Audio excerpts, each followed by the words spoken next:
जय हिंद to all of you. मैं पुलकित आज नई वीडियो लेके आया हूँ on the relation of India and Bangladesh, जो कि मतलब बहुत हेल्पफुल रहेगा अगर हम कोई भी कंपटीशन एग्ज़ाम दे रहे हैं, चाहे वो डिफेंस के हों या यूपीएससी के। तो जितना मेरे से हो सका मैंने उतना मटेरियल इकट्ठा करके I am presenting them now. तो let's start. Relation with Bangladesh. Bangladesh जो है हमारे पड़ोसी देश है इंडिया का, और ये इंडिया की ईस्ट साइड पे बसा हुआ है। जैसे कि हम देख रहे हैं सर्कल किया हुआ है, और बे ऑफ बंगाल के ऊपर है। बे ऑफ बंगाल भी नीचे ये सर्कल किया हुआ जो इसके ऊपर है यहाँ पर। तो जो बांग्लादेश है एक मुस्लिम कंट्री है, मुस्लिम नेशन कह सकते हैं, इधर मेजॉरिटी मुस्लिम्स की है। और जो बांग्लादेश है इसका जो रिलेशन है स्टार्ट हुआ था तब जब पीएम इंदिरा गांधी बांग्लादेश गए थे फॉर फर्स्ट टाइम। ये थोड़ा स्पेलिंग मिस्टेक है यहाँ पे, फॉर द फर्स्ट टाइम। और उसके बाद हमारे जो मतलब डेट उस टाइम की है ऑन 19 मार्च 1972 एट ढाका, जब पीएम इंदिरा गांधी गए थे ढाका। उन्होंने बांग्लादेश के पीएम जो शेख मुजीबुर रहमान है, फाउंडर भी कहा जाता है इन्हें बांग्लादेश का, उनके साथ एक पीस ट्रीटी साइन की थी 19 मार्च 1972 को। इस ट्रीटी को फ्रेंडशिप ट्रीटी भी कहा जाता है, और it is also known as Indira Mujib treaty of 1972। इसके बाद से रिलेशन थोड़े स्टेबल होने शुरू हो गए थे। और इसके बाद है कि मतलब इंडिया की जो हाई कमीशन है ढाका में है, बांग्लादेश की जो कैपिटल है।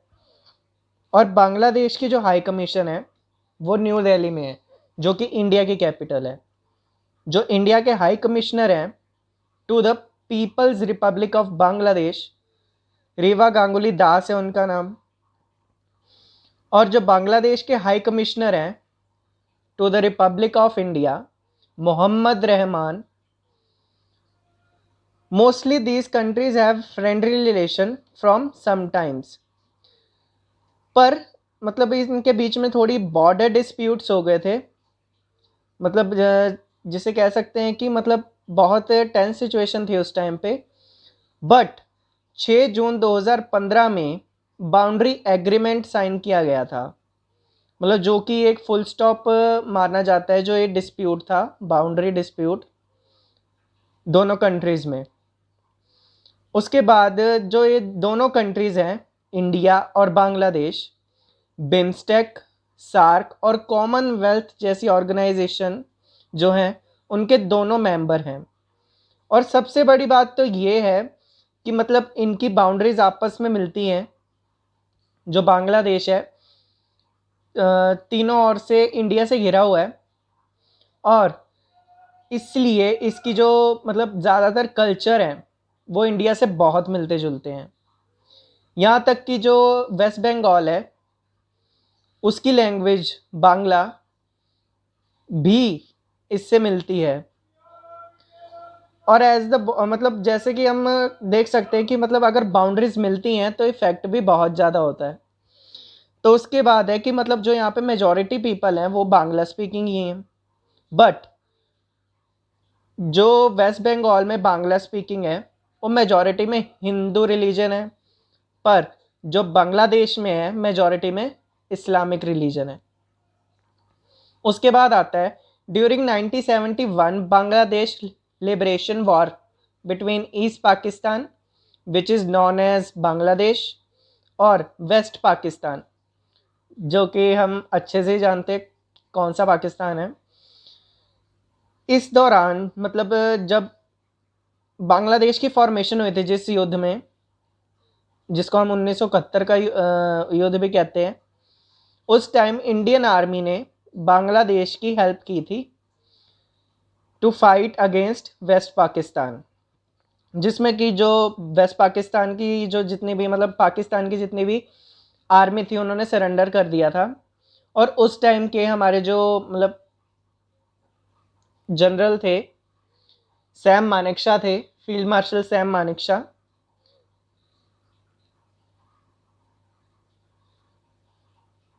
इसके बाद है Bangladesh also have the same problem of terrorism.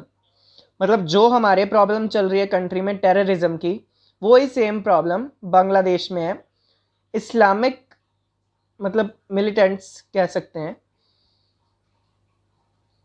उसके बाद है मतलब ये दोनों कंट्रीज आगे आई फॉर काउंटर टेररिज्म। उसके बाद है जब पीएम मोदी हमारे गए बांग्लादेश, और उसके बाद शेख हसीना आई विजिट करने इंडिया को। इस दौरान जो बहुत लैंड डिस्प्यूट्स थे बहुत हद तक क्लियर हो गए। जो कि लैंड डिस्प्यूट सबसे ज़्यादा माना जाता है एनक्लेव मैटर का। एनक्लेव मैटर अगर आप कहोगे मतलब कमेंट में बताना अगर आपको चाहिए, तो मैं इस पर एक अलग वीडियो बना दूंगा, क्योंकि अच्छे से समझ आ जाए तो ज़्यादा ठीक रहेगा। उसके बाद है मेन ट्रीटीज़ जो हैं, सोल्यूशन ऑफ द प्रॉब्लम्स हम कह सकते हैं, जो इन दोनों कंट्रीज़ में है। जो उसमें लैंड डिस्प्यूट में जितनी भी प्रॉब्लम आई थी एनक्लेव को लेके, उसके लिए 3 बीघा कॉरिडोर है जो वो मतलब 3 बीघा जो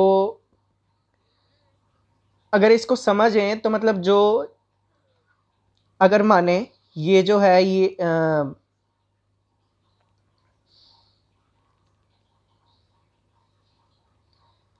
अगर ये अगर इंडिया है और ये बांग्लादेश, पर इंडिया का कोई पार्ट बांग्लादेश में है,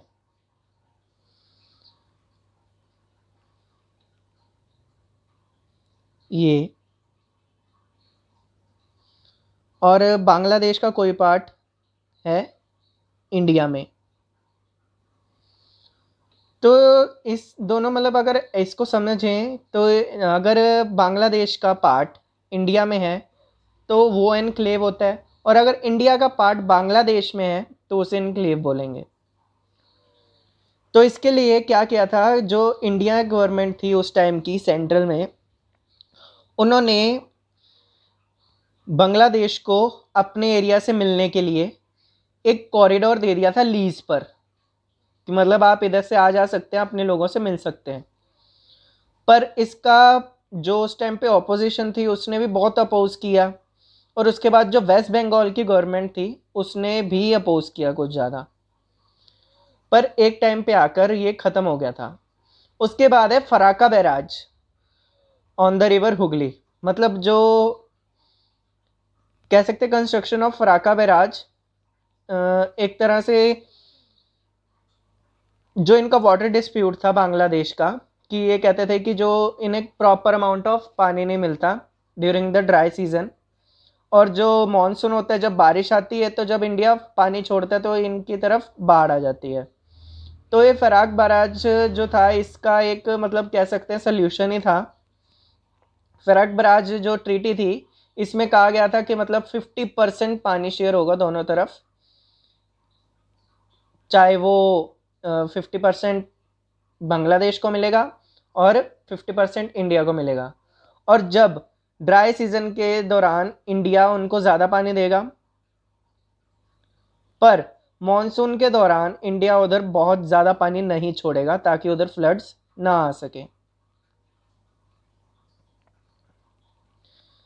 और जो मतलब आप कह सकते हैं कि जो बॉर्डर्स हैं इंडिया और बांग्लादेश के, वो एकदम साथ में जुड़े हुए हैं, एकदम साथ साथ में है, तो आने जाने का मतलब इतना है नहीं।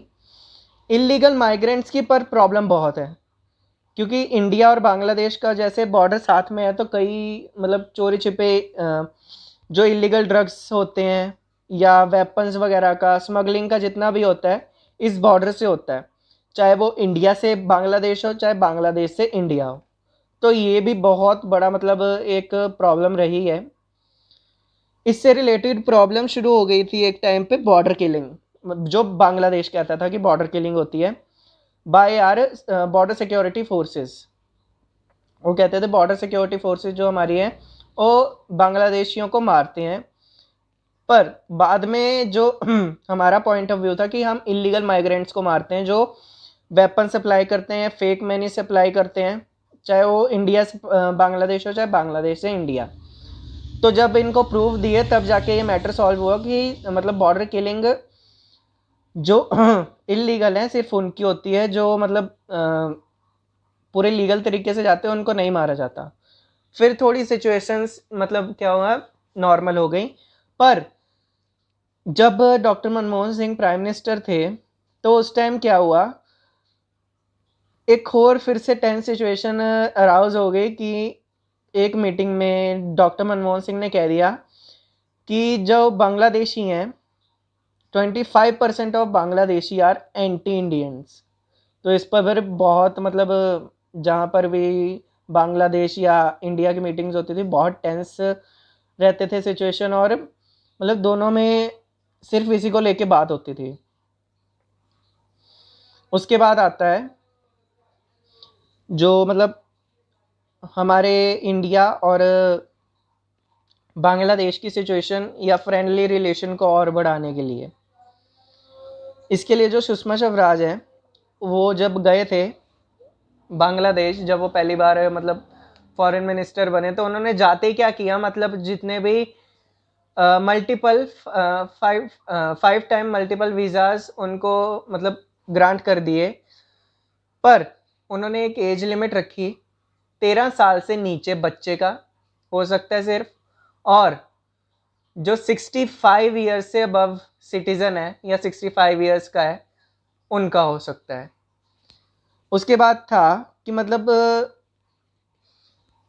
पेट्रापोल जो है एक एरिया वेस्ट बंगाल में और बेनापोल है बांग्लादेश में, इट इज़ ऑन बॉर्डर।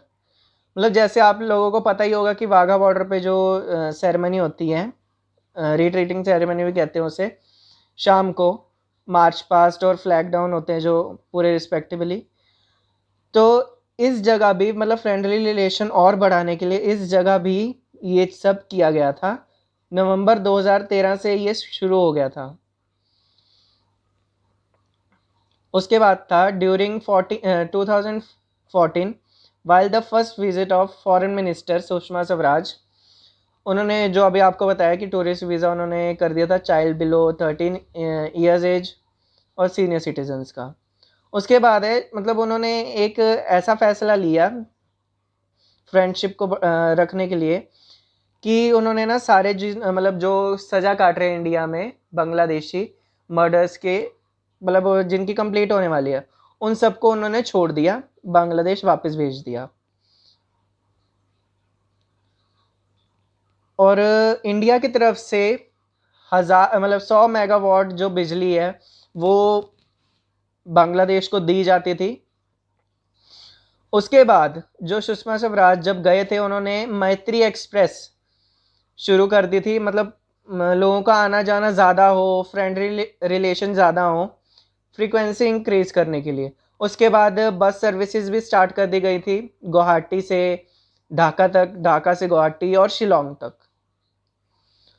उसके बाद है थोड़ा डिफेंस रिलेशन है कि जब मुक्ति वाहिनी कहते हैं बांग्लादेश की फोर्स को, उस टाइम इनका नाम था मुक्ति वाहिनी, जब बांग्लादेश लिबरेशन वॉर हो रही थी वेस्ट पाकिस्तान के साथ, स्पेलिंग